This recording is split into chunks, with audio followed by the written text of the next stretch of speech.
Students, मेरा नाम doctor Gajendra पुरोहित है। अगर आप आईआईटी जेईई एग्जाम की तैयारी कर रहे हैं या गेट एग्जाम की तैयारी कर रहे हैं तो ये जो सीरीज है इसके अंदर मैं आज आपके सामने फुल लेंथ एमसीक्यू सीरीज लेके आया हूं, जहां पर मैं ग्रुप थ्योरी के क्वेश्चन है, इंटीग्रल कैलकुलस के क्वेश्चन है, डिफरेंशियल इक्वेशन के क्वेश्चन है, लीनियर अलजेब्रा के क्वेश्चन हैं, वो सभी टाइप के जो मल्टीपल चॉइस क्वेश्चन है वो डिस्कस करूंगा विद द कंसेप्ट। तो सुन देखिए,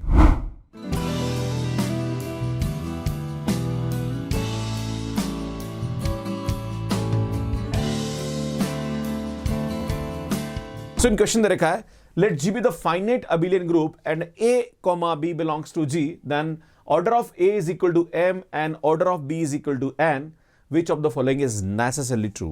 तो इसमें फाइनाइट एबिलियन ग्रुप की बात करा तो हम यहाँ पे K4 ले लेते हैं, है ना। और K4 के हमारे पास जो एलिमेंट आते हैं वो आते हैं A, B and AB, right. हमने ये एलिमेंट यहाँ पे इसके लिए। अब आपसे पूछा जा रहा कि हमारे पास ऑर्डर ऑफ A M दे रखा है और ऑर्डर ऑफ B N दे रखा है, तो order of A B M N के बराबर होगा। तो हम क्या करते हैं, यहाँ पे एलिमेंट पकड़ लेते हैं। क्या करते हैं भैया, एलिमेंट लेते हैं। मान लीजिए मैंने एक एलिमेंट लिया ए, तो हम जानते हैं ए का ऑर्डर क्या होता है 2। मैंने दूसरा एलिमेंट भी यही ले लिया, और मेरी मर्जी यार, मेरी मर्जी पड़े जो लूंगा, तो मैंने सेम ले लिया। भाई इसने ऐसा थोड़ी बोला कि डिस्टिंक्ट एलिमेंट है, भाई सेम एलिमेंट में तो ले सकते हो। तो हम क्या करते हैं यार, ये लेते हैं। अब हम क्या करते हैं, सुन ए भी निकालते हैं ना, मतलब इन दोनों का प्रोडक्ट। तो भैया हमारे पास क्या आएगा, इसका जो प्रोडक्ट आएगा वो ए स्क्वायर आएगा, और इसका ऑर्डर चेक करते हैं। भैया इसका ऑर्डर तो 1 होता है ना, क्योंकि a square is equal to identity होता है क्लेन्स फॉर ग्रुप में, राइट। और हम अगर m और n, ये m और ये n है, अगर मैं इन दोनों को मल्टीप्लाई करता हूं तो भैया ये तो 4 आता है, इसके बराबर नहीं आता। That's why this is not correct. अगर मैं आपके सामने यहां पे बात करूं order of A B is equal to GCD of M N, तो यार ये सही है कि नहीं। सेम एग्जांपल ले लो बेटा, ए और ए लिया, इन दोनों का स्क्वायर करेंगे तो 1 आएगा, है ना इसका ऑर्डर। और जब इसका जीसीडी लेंगे तो हम जानते हैं जीसीडी ऑफ 2,2, तो यार भैया जीसीडी ऑफ 2,2 तो हमारे पास 2 आता है, यार ये भी हमारे पास इनकरेक्ट हो जाएगा। अगर इसकी बात करें यार, तो ये भी इससे डिस्कार्ड हो जाएगा, क्योंकि हम ए भी करेंगे तो ऑर्डर ऑफ ए स्क्वायर हमारे पास 1 आ रहा है, और इन दोनों का एलसीएम लें तो भैया इसका तो एलसीएम 2 आता है, यार ये हमारे पास इनकरेक्ट हो जाएगा। अब आपसे बोला जा रहा है कि सी ऑप्शन वैसे करेक्ट है, बट मैं समझा देता हूं क्यों करेक्ट है। There is an element of G whose order is LCM of A B, मतलब एलसीएम ऑफ m, n आएगा यहाँ पे, है ना। अगर हमारे पास किसी भी एलिमेंट का ऑर्डर m है और एलिमेंट का ऑर्डर n है, तो उस ग्रुप में एक एलिमेंट ऐसा एग्जिस्ट करेगा जिसका ऑर्डर इन दोनों के एलसीएम के बराबर होगा। तो बिल्कुल सही है। मैंने आपके सामने एलिमेंट, मैं दूसरा एग्जांपल ले लेता हूं यहां पे ना, कि मान लीजिए मैंने एक एलिमेंट लिया a जिसका ऑर्डर हमारे पास 2 है, मैंने दूसरा एलिमेंट लिया ऑर्डर जिसका 2, b लिया जिसका ऑर्डर 2 है।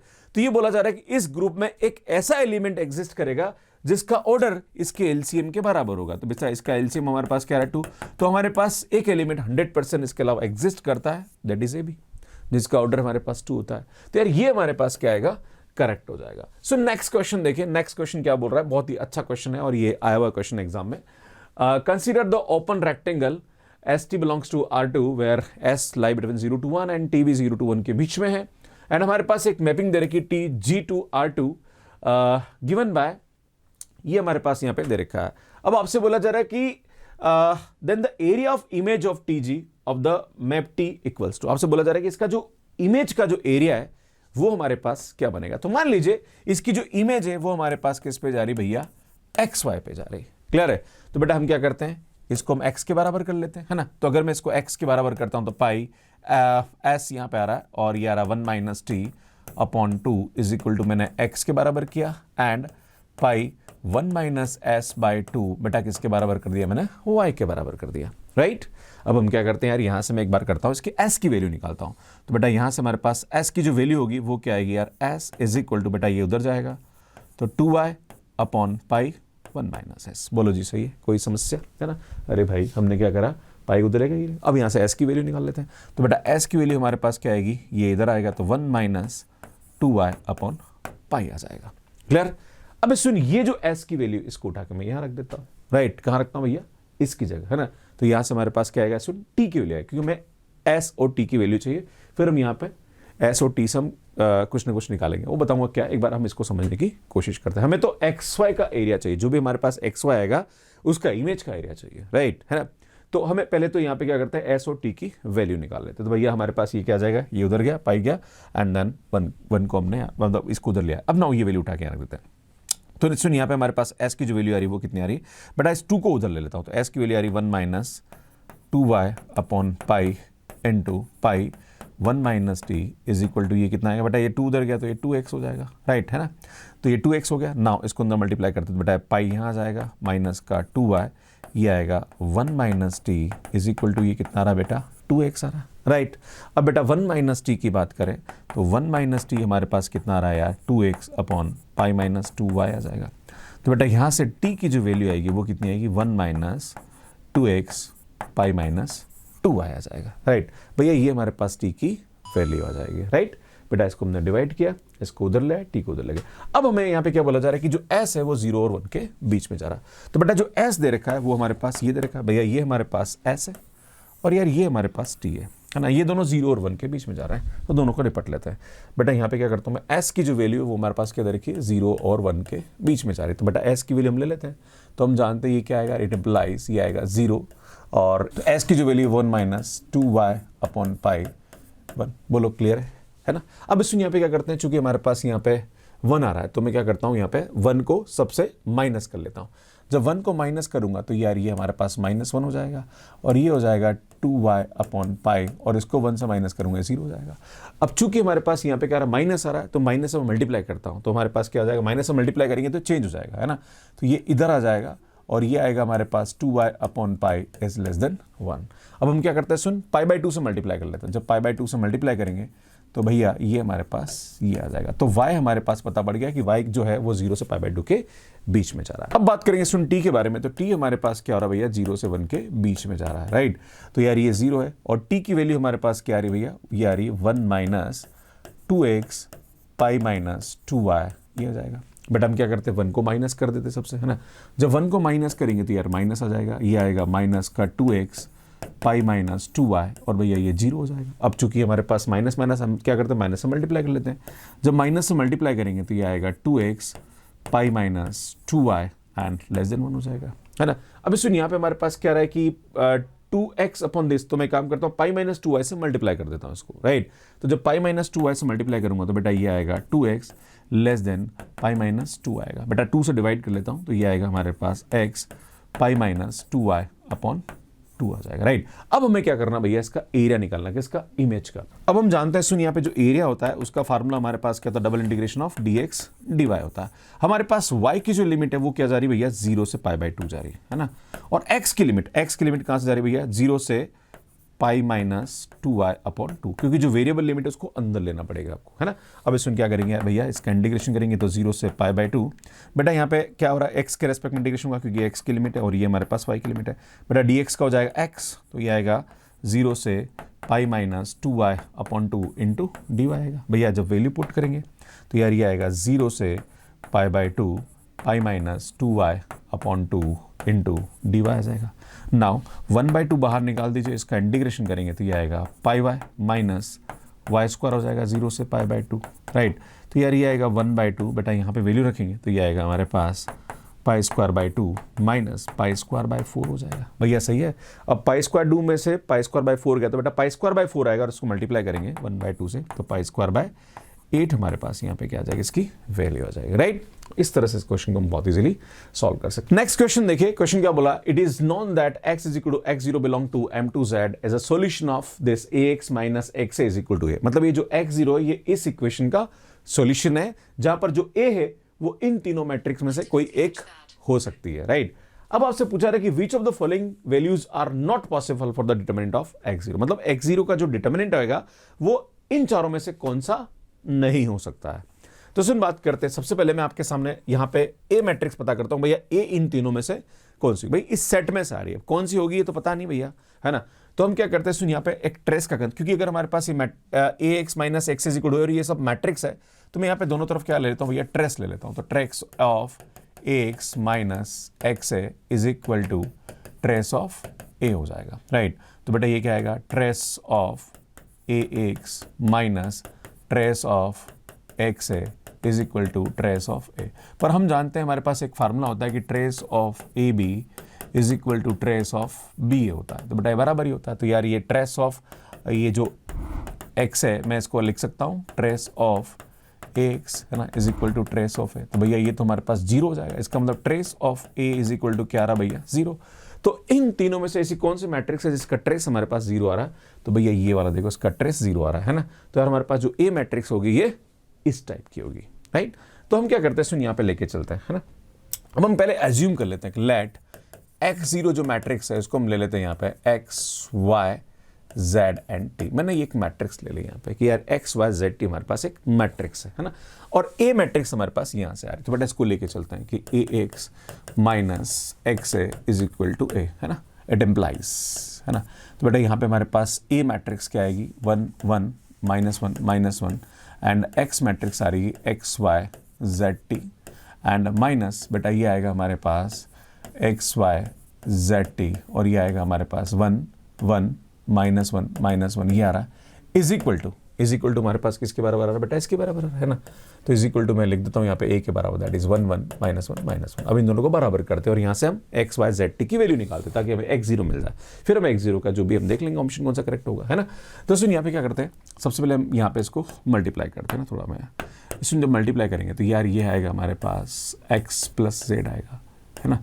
ये आएगा हमारे पास y प्लस टी आएगा, इसमें आएगा माइनस एक्स माइनस जेड, यहाँ पे आएगा नेक्स्ट हमारे पास माइनस वाई माइनस टी आएगा, राइट। माइनस का इसमें जब इसको इससे मल्टीप्लाई करेंगे तो ये आएगा x माइनस वाई और इसको इससे करेंगे यहाँ पे तो ये आएगा हमारे पास x माइनस वाई, सुनिए भी x माइनस वाई आ रहा है एंड ये आएगा हमारे पास z माइनस टी और ये भी आ रहा है हमारे पास z minus T is equal to 1 1 -1 आएगा, राइट। ये हमारे पास इसकी वैल्यू आएगी।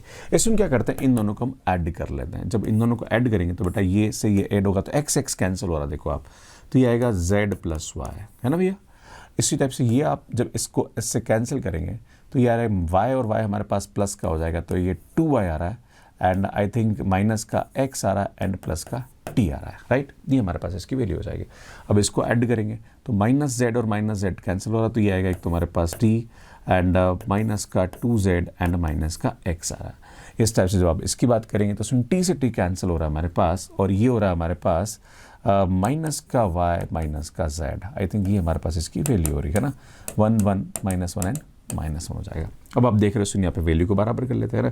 तो बेटा ये पहली वाली जो इक्वेशन है वो हमारे पास बराबर है तो z plus Y is equal to 1 हो रहा है। सो सुन हम यहाँ पे इसको बराबर करेंगे, z plus Y is equal to 1 आएगा। नाउ इसको आप बराबर करेंगे तो ये आएगा 2y minus X plus T is equal to 1 आएगा। इसको यहाँ पे जब इसको बराबर करेंगे तो ये आएगा हमारे पास माइनस का 2z माइनस का x एंड प्लस का t इज इक्वल टू -1 आएगा, है ना। बाकी इसको बराबर रखने पर ही आएगा। इसमें यहाँ पे हम बात करते हैं, सबसे पहले यहाँ से z की वैल्यू निकालते हैं। z की वैल्यू हमारे पास क्या आ जाएगी, 1 माइनस वाई हो जाएगी, राइट। अब इसमें यहाँ पे एक और हम देखते हैं कि हमारे पास जो वेरिएबल आएगा अल्टीमेटली हमें x0 में x, y, z और t की वैल्यू निकालनी या फिर हम कोई भी वेरिएबल को दूसरे वेरिएबल के फॉर्म में निकाल दें। तो अगर हम देख रहे हैं यहाँ पे तो यार x0 की जो मैट्रिक्स आ रही है उसमें हमें क्या मिला, एक तो यहाँ पे मिल गया हमारे पास x आ रहा है, राइट।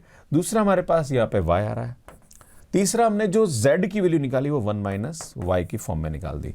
अब हम देखते हैं सुन अगर यहाँ पे हमारे पास t की वैल्यू या तो x या y की फॉर्म में मिल जाए तो हमारे काम हो जाएगा यहाँ पे। तो एक काम करते हैं, इन दोनों में से कोई एक इक्वेशन पकड़ लेते हैं। तो मैं यहाँ पे लेता हूँ तो सुन t इज इक्वल टू यहाँ पे क्या आएगा यार, माइनस का 1 प्लस का 2z एंड प्लस का x हो जाएगा।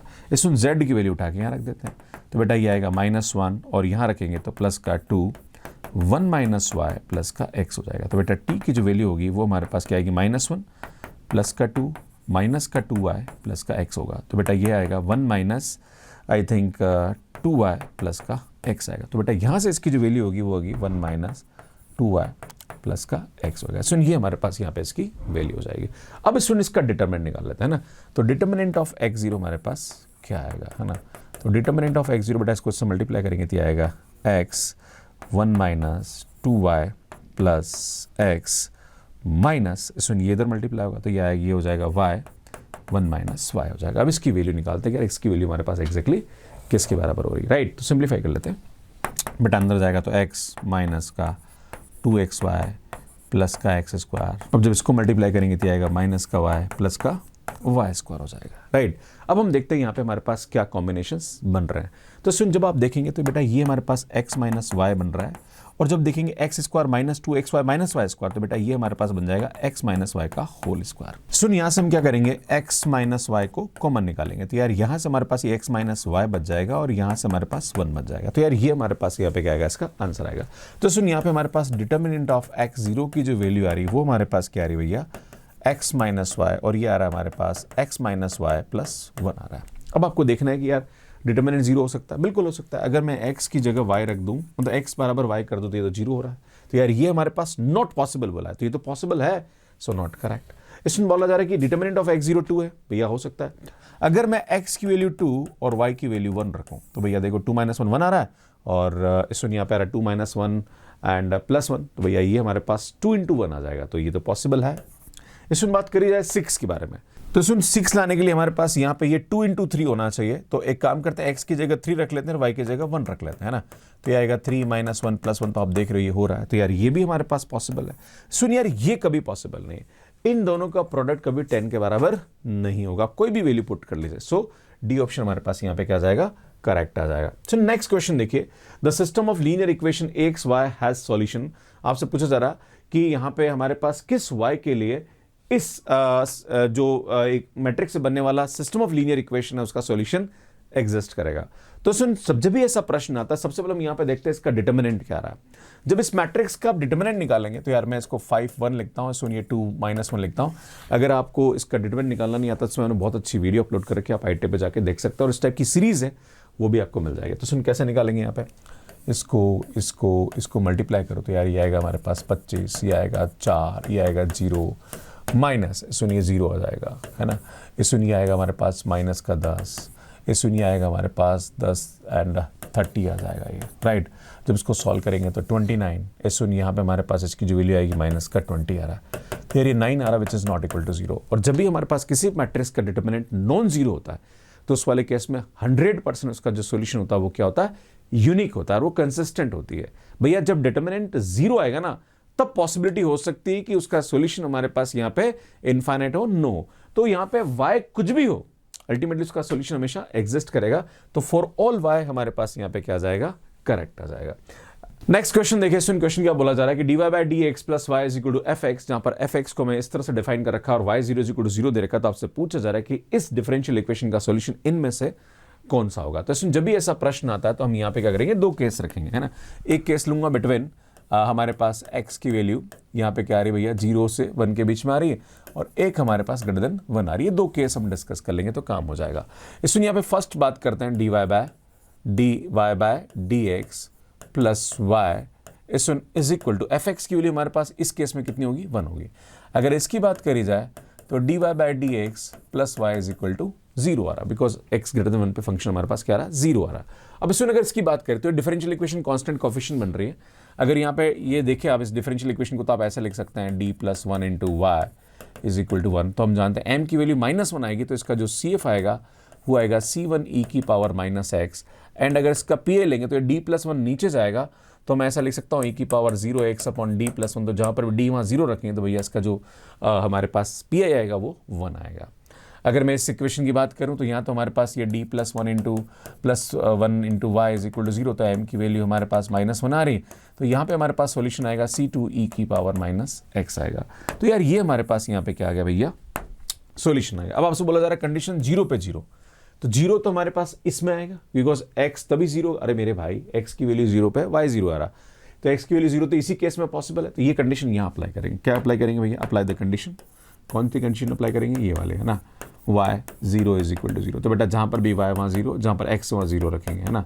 तो इट इम्प्लाइज C1 की वैल्यू हमारे पास यहाँ पे क्या जाएगी, -1 आ जाएगी। तो यार यहाँ से हमारे पास जो आंसर आएगा वो क्या आएगा, y इज इक्वल टू ये आएगा माइनस का e की पावर माइनस एक्स प्लस 1 आएगा। अब इसकी बात करते हैं तो ये तो हमारे पास एज इट इज आएगा।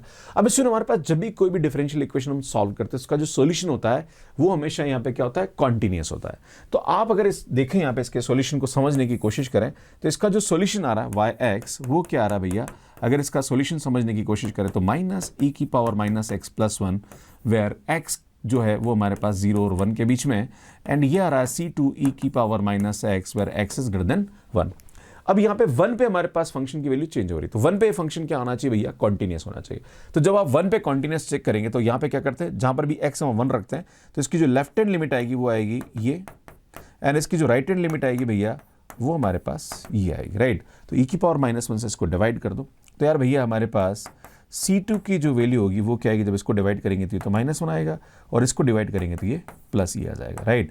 तो ये C2 की वैल्यू उठा के यहाँ रख दो, तो इस फंक्शन को वापस मैं डिफाइन करूँ तो यार ये हमारे पास इसकी वैल्यू आ जाएगी, इसमें 1 माइनस e की पावर माइनस है, इसको मैंने आगे पीछे लिख दिया ना, जहाँ पर हमारे पास इसकी वैल्यू ये आ रही है और यहाँ पे इसकी वैल्यू रख दो, तो बेटा ये आएगा e की power -1 into -x were x is greater than 1। तो यार ये हमारे पास यहाँ पे क्या आ जाएगा भैया, आंसर आएगा। तो I think A option is the correct answer. Next question की बात करी जाए तो यार ये हमारे पास बोला जा रहा कि ये जो डिफरेंशियल इक्वेशन है इसका सॉल्यूशन इस फॉर्म में है, तो आपसे पूछा जा रहा कि भैया अल्फा बीटा की वैल्यू यहाँ पे क्या होगी। तो यार बहुत ही सुशील और सुंदर प्रश्न है। सो इस क्वेश्चन में आप देखोगे तो यहाँ y भी 2 बार आ रहा, x भी 2 बार आ रहा, इसका मतलब ये हमारे पास रिड्यूसिबल टू लीनियर है, और किसमें, y में, because dy by D x है। तो सुन यहाँ पे y हम हटाते हैं तो y पावर 5 से मल्टीप्लाई कर दो इसको, जब y पावर 5 से इसको मल्टीप्लाई करोगे तो ये y power 5 dy by D X plus यहाँ पे आएगा 5 y power 6 into 6/6x is equal to 5x power 4। बेटा यहाँ पे जो भी y की टर्म बनेगी उसको हम t मान लेते हैं, तो मैं क्या करता हूँ, सुन यहाँ पे y पावर 6 को मैं क्या ले लेता हूँ, t ले लेता हूँ, राइट। जब इसको t लेंगे तो सुनिए आएगा 6y power 5 dy by D x is equal to dt by D x आ जाएगा। तो सुन y power 5 dy by D x को यहाँ पे डिवाइड करेंगे तो 1/6 dt बाई डी एक्स आएगा। तो बेटा यहाँ पे रखेंगे तो यार ये आएगा 1/6 dt by D x and plus सुन यहाँ पे हमारे पास इसकी वैल्यू जाएगी 5t/6x is equal to 5x power 4 आएगा। ये सुनिए जो 6 है इसको उधर भेज देते हैं हम लोग यहाँ पे ना, तो सुनिए आएगा हमारे पास dt by D X plus ये आएगा 5t/x is equal to 30x power 4 हो जाएगा। ये सुनिए t में लीनियर डिफरेंशियल इक्वेशन होगी। अब हम क्या करेंगे, इसका इंटीग्रेटिंग फैक्टर निकालेंगे। तो इसका जो इंटीग्रेटिंग फैक्टर होगा बेटा जो p होगा वो 5/x हो जाएगा, तो ये आएगा e की power integration of 5/x dx। तो बेटा ये आएगा e की पावर 5 log x, तो ये आएगा x पावर 5 है ना, 5 ऊपर चला जाएगा, e से log कैंसिल हो जाएगा। इसमें t में लीनियर है तो t dot I F is equal to I F dot Q, Q हमारे पास यहाँ पे क्या है 30x power 4 into D X plus का c होगा। तो ये आएगा t, इसमें t की वैल्यू आप पुट कर दीजिए, t की वैल्यू हमारे पास यहाँ पे कितनी बेटा y power 6 x power 5 is equal to 30 को बाहर निकाल दो, तो ये आएगा x पावर 9 dx प्लस का c। तो ये आएगा y power 6 x power 5 is equal to 30, इसमें आएगा x पावर 10/10 प्लस का c। So y power 6 x power 5 is equal to ये आएगा 3 x पावर यहाँ पे हमारे पास क्या आएगा 10 आ जाएगा है ना, एंड प्लस का c आएगा। सुन इसको डिवाइड कर दीजिए तो y power 6 is equal to 3, इसको डिवाइड करेंगे तो ये आएगा x power 5 plus c/x power 5 हो जाएगा। खैर हमें तो अल्फा बीटा से मतलब है, तो सुन अल्फा की जो वैल्यू आएगी वो तो 6 आएगी एंड बीटा की वैल्यू आएगी वो हमारे पास 5 आएगी। तो सुन 6 and 5 is the correct answer. So B option हमारे पास यहाँ पे क्या जाएगा, करेक्ट आ जाएगा। सो नेक्स्ट क्वेश्चन पे आते हैं। अगला क्वेश्चन क्या बोला जा रहा है कि f r से r plus is a non monotonic function then which of the following is correct. So non monotonic का मतलब होता है न तो इंक्रीज कर रहा है नहीं वो यहाँ पे डिक्रीज कर रहा है, तो हम ऐसा फंक्शन बोल सकते हैं। कैसा फंक्शन भैया, इस टाइप का फंक्शन है ना, ये फंक्शन भी हमारे पास नॉन मोनोटोनिक होता है ना। तो फंक्शन इज ऑलवेज 1 1, इससे नॉन मोनोटोनिक फंक्शन कभी 1 1 नहीं होता है ना, क्योंकि जो भी फंक्शन अगर हमारे पास यहाँ पे 1 1 है वो क्या होना चाहिए, या तो स्ट्रिक्टली इंक्रीजिंग होना चाहिए या स्ट्रिक्टली डिक्रीजिंग होना चाहिए। तो यार ये दोनों ऑप्शन हमारे पास यहाँ पे मे भी किसी भी केस में 1 1 तो हो नहीं सकता है। अब बात करते हैं सुन ऑन टू के बारे में। तो ये बोला जा रहा है function is always onto, ये हमेशा ऑन टू हो। तो भैया ऑन टू के लिए हमारे पास क्या होना चाहिए, इसका जो कोडोमेन है वो हमारे पास क्या रहा भैया, कोडोमेन हमारे पास यहाँ पे क्या रहा है, आर आ रहा है ना, आर प्लस आ रहा है। तो इसका रेंज भी हमारे पास क्या आना चाहिए, आर आना चाहिए, आर प्लस आना चाहिए। अगर रेंज और कोडोमेन दोनों बराबर आ जाता है तो उस वाले केस में फंक्शन क्या हो जाता है, ऑन टू हो जाता है। अगर मैं ये वाला ग्राफ लूँ, अगर मैं बात करूँ y is equal to X square वाला ग्राफ, तो बेटा यार यहाँ तो हमारे पास क्या रहा है, अगर आप देखेंगे तो इसका रेंज भी हमारे पास आर प्लस आ रहा है। तो यार ये वाले केस में फंक्शन हमारे पास क्या रहा, ऑन टू आ रहा है। पर अगर मैं इस फंक्शन को चेंज कर दूँ, मैं ये ले लूँ y is equal to X square plus 1, तो भैया ये जो ग्राफ होगा ये हमारे पास ऐसा हो जाएगा, राइट। अगर मैं इसकी बात करूँ तो इस वाले केस में इसका जो रेंज होगा वो हमारे पास यहाँ से स्टार्ट होगा। कहाँ से स्टार्ट होगा, यहाँ से, मतलब ये हमारे पास उस वाले केस में 1 से इन्फिनिटी होगा, क्लोज इंटरवल है ना। है ना, 1 से इन्फिनिटी होगा, और ये हमारे पास हो रहा r+। तो अगर मैं ये एग्जांपल लूं, और ये भी हमारे पास एक नॉन मोनोटोनिक फंक्शन है, पर यार ये वाले केस में ये ऑन टू नहीं आ रहा बिकॉज इसका रेंज कोडोमेन के बराबर नहीं आ रहा है, पर अगर मैं ये एग्जांपल लूं तो ये आ रहा है।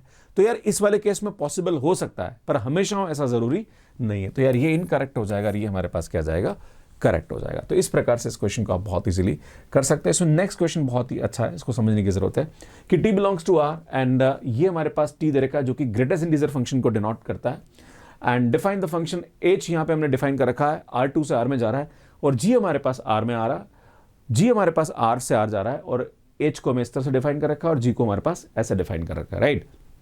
आपसे बोला जा रहा है कि which of the following is correct. देखो यहाँ पे r से r जा रहा है तो यहाँ पे फंक्शन x ही होगा, y यहाँ पे नहीं होगा ना, नहीं तो r2 से r चला जाएगा, तो आई थिंक वो गलत लिखा हुआ है, g r से r है और ये यहाँ पे gx है ना। खैर मुद्दे पे आते हैं। सो फर्स्ट ऑप्शन देखते हैं कि लिमिट xy टेंस टू √2 पाई, है ना, पर हमारे पास इसकी जो वैल्यू होगी वो -1/2 होगी। तो यार मुझे लगता है इसकी वैल्यू निकाल के वैल्यू रख के देख लीजिए। तो इसमें अगर मैं इसकी वैल्यू रखता हूँ cos, और जहाँ पर भी x है वहाँ √2 रखता हूँ तो बेटा 2 आ जाएगा, y की जगह पाई रखता हूँ, और यहाँ पे मैं √2 रखूंगा तो बेटा √2 2 + 1 तो ये 3 आएगा, और cos 2π/3 की वैल्यू, तो यार cos 2π/3 को हम क्या लिख सकते हैं बेटा, cos 2π/3 को होता है पाई माइनस π/3, है ना। ये हमारे पास सेकंड कोऑर्डिनेट में था, और सेकंड ये हमारे पास इसकी वैल्यू हो जाएगी, और हम जानते हैं कि इसकी वैल्यू हमारे पास -1/2 के बराबर, तो यार ये हमारे पास ट्रू हो जाएगा। और which of the following is false, भैया फॉल्स बोल रहा है, तो यार ये तो ट्रू है ना, मैं टी लिख देता हूँ, है ना। अब बात करते हैं इसके बारे में। तो यार ये हमारे पास क्या रहा, लिमिट xy टेंस टू √2, और e की पावर h। तो यार एक काम करता हूँ, थोड़ा सा इस क्वेश्चन को इज्जत से लिख लेता हूँ, limit x, y tends to हमारे पास आ रहा √2, और ये आ रहा e की पावर, बेटा मैं इसको लिख दूँ -1/x² - y, राइट। h की वैल्यू रख दी। अब बेटा जैसे आप रखोगे तो √2 - y -2, तो √2 तो 2 हो जाएगा, 2 - 2। अगर देखें तो यार e की पावर -∞ टाइप का आ रहा, तो 0 पर जरा बोलोगे सर आंसर करेक्ट है। पर भैया जब भी हमारे पास कोई भी ऐसा पॉइंट है जो कि मतलब रखने पर हमारे पास यहाँ पे इस तरह से वैल्यू आ रही, तो आपको यहाँ पे एक और पाथ रखना पड़ेगा। अब इसमें हम क्या करते हैं, यहाँ पे y = √2x लेते हैं, है ना। वैसे देखा जाए तो हम यहाँ पे इसको बराबर 0 रखते हैं, तो y = यहाँ पे देखा जाए तो √x आता है ना, पर हमने थोड़ा कर्व चेंज कर लिया है ना, ताकि हमारे पास ये कंडीशन सेटिस्फाई, भाई आपको जो भी पॉइंट लेना वो इस कंडीशन को सेटिस्फाई करना चाहिए, √2 को सेटिस्फाई करना चाहिए। तो बेटा ये इसको सेटिस्फाई कर रहा है। अब इसमें ये उठा के आप यहाँ रख दो, है ना। तो जब ये उठा के रखेंगे तो यार ये आ जाएगा लिमिट, यहाँ पे हमारे पास क्या आएगा, x टेंस टू, हमारे पास यहाँ पे इसकी जो वैल्यू आएगी वो क्या चली जाएगी, √2 चली जाएगी, है ना, क्योंकि अब उस वाले केस में हमारे पास यहाँ पे क्या आएगा, √2 पे जाएगा ना। ये आएगा e की पावर -1/, बेटा जहां पर भी हमारे पास y है वहां पे ये रख दें, तो यार ये आएगा हमारे पास x² - √2x आ जाएगा, राइट। अब देखते हैं सुन यहाँ पे, अब सुन यहाँ पे x √2 है, अब हम क्या करते हैं, यहाँ पे x tends to √2 - x tends to √2+ रखते हैं। जब आप x टेंस टू √2+ रखेंगे तो सुन, जैसे ही √2+ रखेंगे तो यार ये हमारे पास इसकी जो वैल्यू आएगी वो नेगेटिव आएगी, नीचे भी और ऊपर भी नेगेटिव, तो पॉजिटिव आएगा, तो e की पावर +∞ आ जाएगा। और जब यहाँ पे x टेंस टू √2- रखेंगे तो उस वाले केस में ये e की पावर -∞ हो जाएगा। तो एक तो e की पावर +∞ आएगा, एक में e की पावर -∞ आएगा। तो e की पावर -∞ तो 0 होता है, और e की पावर ∞ जो होता है वो डज नॉट एग्जिस्ट होता है, तो यहाँ पे केस में बराबर नहीं होगा, राइट, ये 0 के बराबर नहीं आएगा। सो सुन, इस वाले केस में यहाँ पे इसकी जो लिमिट है वो डज नॉट एग्जिस्ट आ जाएगी, तो यार ये हमारे पास क्या जाएगा, फॉल्स हो जाएगा, राइट, बराबर 0 नहीं आएगा, तो ये करेक्ट हो जाएगा ना, ये फॉल्स आ रहा। अगर मैं इसकी बात करूं यहाँ पे, तो यार यहाँ पे हमारे पास क्या रहा, मैं खैर मैं बताना चाहता हूँ कि सुन ये ट्रू है और ये हमारे पास फॉल्स है। अब सुन इसके बारे में बात करते हैं। तो लिमिट यहाँ पे क्या रहा है, सुन x, y tends to e, और ये आ रहा है हमारे पास log x, y, और ये हमारे पास ग्रेटेस्ट इंटीजर ऑफ y आ रहा है, राइट, है ना। ये हमारे पास इसकी वैल्यू, और आपसे पूछा जा रहा है कि इसकी वैल्यू e-2 आएगा। तो सुन यहाँ पे क्या करते हैं, जैसे हम x और y को e रखते हैं, तो यार यहाँ पे हमारे पास ये आएगा log, ये आएगा हमारे पास e की पावर e और ग्रेटेस्ट इंटीजर e, और ग्रेटेस्ट इंटीजर e का मतलब होता है 2 पॉइंट समथिंग, पर ग्रेटेस्ट इंटीजर है तो वहां पे इसकी वैल्यू क्या आ जाएगी, 2 आ जाएगी, है ना। तो यार यहां से हमारे पास इसकी वैल्यू आ जाएगी log e, और यहां पे हमारे पास आ जाएगा e-2 हो जाएगा, राइट, ये हमारे पास इसकी वैल्यू हो जाएगी, और log से e हमारे पास कैंसिल होगा, तो यहां से हमारे पास e-2 होगा, तो यार ये भी हमारे पास ट्रू हो जाएगा। अगर इसकी बात करी जाए कि लिमिट xy टेंस टू 0, 0 पे e की पावर 2 gx = 1 आ रहा कि नहीं आ रहा, तो यार ये भी मैं आपको बताता हूँ। सुन, ये हमारे पास ट्रू था, ये फॉल्स था, ये ट्रू था। अब इसकी बात करते हैं, तो ये हमारे पास क्या रहा, सुन लिमिट हमारे पास xy टेंस टू 0, 0, और ये आएगा e की पावर 2y, और gx सुन ये आ रहा हमारे पास sin x/x, और आपसे पूछा रहा है इसकी वैल्यू 1 जाएगी। यार भाई मुझे बताओ, तो सुनिए आप, तो सुन हम यहाँ पे क्या करते हैं, let y is equal to mx रख लेते हैं ना, क्योंकि 0 0 पे तो हम एक बार इस पर चेक कर लेते हैं। तो लिमिट x टेंस टू 0 आ जाएगा और जहाँ पर भी y है वहाँ पे e की पावर 2mx आ जाएगा और ये आएगा हमारे पास sin x अपॉन x, और x टेंस टू 0 पे ये हमारे पास 1 होता है, उसमें ये भी 1 होता है, तो यार यहाँ से हमारे पास इसकी वैल्यू 1 हो जाएगी, तो यार ये भी हमारे पास ट्रू हो जाएगा। तो हमारे पास जो फॉल्स ऑप्शन होगा वो कौन सा हो जाएगा भैया, बी हो जाएगा। इसमें ऐसे और भी क्वेश्चन अगर आप प्रैक्टिस करना चाह रहे हैं तो मेरी जो कॉम्बैट सीरीज की बुक है ये अमेजॉन पे अवेलेबल है, इसका लिंक आपको डिस्क्रिप्शन में मिल जाएगा। और इसमें ये क्वेश्चन कमेंट बॉक्स के लिए इसको सॉल्व करने में आपको कितना टाइम लगा प्लीज कमेंट करके जरूर बताइए। ऐसे और भी वीडियोस अगर आप देखना चाह रहे हैं सब्जेक्ट वाइज, तो यहाँ पे ग्रुप थ्योरी है, लीनियर अलजेब्रा है, डिफरेंशियल इक्वेशन है, फंक्शन ऑफ वन वेरिएबल है, सेवरल वेरिएबल है, सीक्वेंस एंड सीरीज है, इन सभी पे एमएसक्यू, एमसीक्यू और एनईटी टाइप के क्वेश्चंस की मैंने पूरी के पूरे क्वेश्चंस अपलोड कर रखे हैं, तो वो आप यहाँ जाके देख सकते हैं। अगर आप अपनी शॉर्ट ट्रिक को बेहतर करना चाह रहे हैं, प्लस मैंने एक सीरीज स्टार्ट करी one shot in the topic, तो यार वो भी मैंने यहाँ पे अपलोड किया था, यहाँ जाके देख सकते हैं और यहाँ जाके चैनल को सब्सक्राइब कर सकते हैं। आप सभी का बहुत बहुत धन्यवाद, थैंक यू, बाय बाय।